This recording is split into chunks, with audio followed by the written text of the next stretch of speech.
table.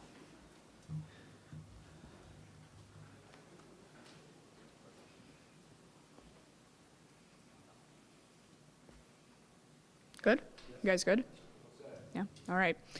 Thank you for being here. Good afternoon. I wanted to give a few updates on a few fatal fires we've had over the last few days. First, on Sunday afternoon, firefighters responded to the scene of a heavily involved fire in Washington Heights. 4 people were removed from that fire and critically injured. It was fast-moving and extremely destructive.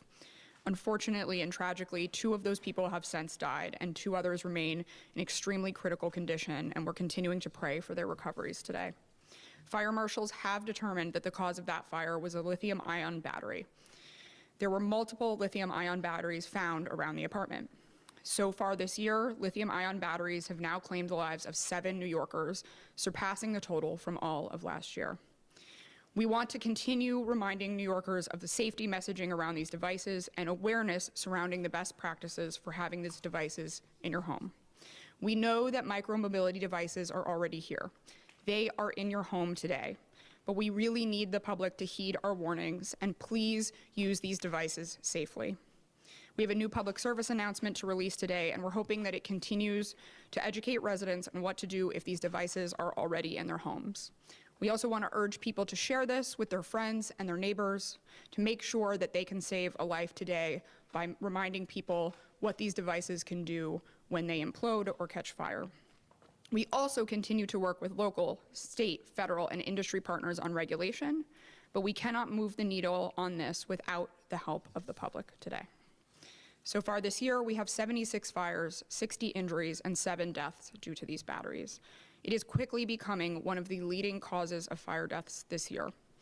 And we want to emphasize again, these fires are extremely dangerous. They create a large volume of fire very quickly and present significant threats to New Yorkers who are trying to get out of their homes and to our members as they respond to these calls.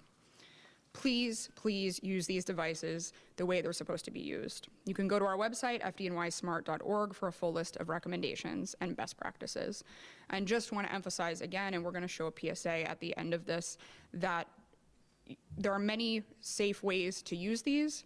There are also many regulations coming on these devices, but you may have an unregulated device in your home today. And so we're asking New Yorkers following this to, if they have one of these, literally go pick it up, check it, following some of our guidelines, and make sure that it's a safe device and that you're using it in the safest way possible.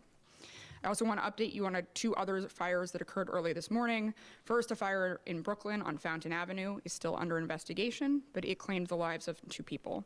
There are also 3 other critical injuries in the same home. A second fire also occurred early this morning in the Bronx at 1006 Grant Avenue, and caused the death of a resident. That fire is also still under investigation. Lithium-ion batteries are not believed to be the cause of either one of those fires at this time. 45 New Yorkers have died so far this year in a fire.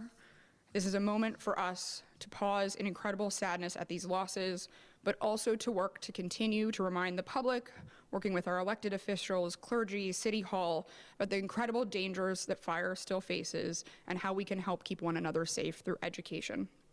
We urge everyone to be fire safe, have a fire safety plan, understand the risks, and especially if you're using a micromobility device, know the do's and don'ts of those devices.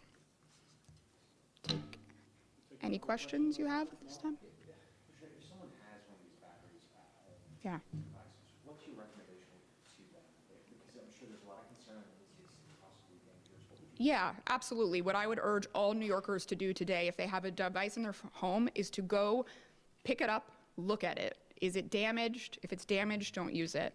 Don't have it plugged in when you're not there. If it's in front of an exit or a window, move it immediately. Look for certification. Know whether or not you have a regulated battery. I think that's one of the most concerning things about this moment is even though we've done so much to regulate these and we're going to really see that regulation keep people safer in the future, unregulated devices we know are sitting in people's personal homes today, right? And we can't inspect a personal home. We can't know if a person has it there. So even as we work to regulate these, even as our marshals and fire prevention do inspections and are saving lives in that way, we know that there are people with unregulated device in their homes today and that they may not know it. And so we're really urging people, right now, if they see this, go do those checks. Go look to see if it's regulated. Move it if it's in front of your exit. Pass along that information to your neighbors who may also not realize that they have a device that's so dangerous in their home.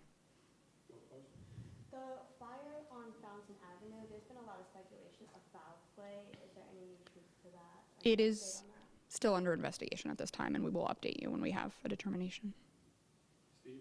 I was going to ask basically the same thing, but as far as the Fountain Avenue fire, also saw that there was a blocked hydrant that firefighters had to work around. Is that becoming a bigger issue, and are you seeing less enforcement of that? Would you like anything to change? We are certainly seeing more and more issues of cars parked in front of hydrants, and would just love to remind people that that has real safety implications, right? When our firefighters are arriving to the scene, they need quick access to that hydrant in order to get water onto the fire as quickly as possible. So it's dangerous for members and dangerous for first responders to park in front of a hydrant. What's your message to the NYPD on enforcing that? We'll work with them. They've got a great partner agency. We'll work with them on enforcement, but we, do want the public to know it's a safety issue. It's not just an issue of a ticket. It's a real safety issue for our members and for our New Yorkers. Have any good questions? Right here.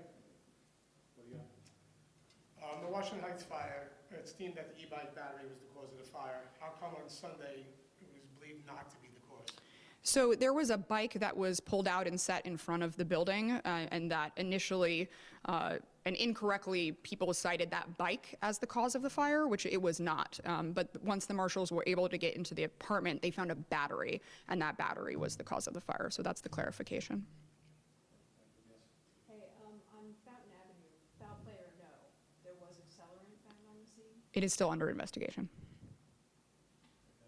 Okay. All right. I'm going to play the PSA. Yeah. We're done with questions. We'll play the PSA for you, and we're also going to share with you following the plan.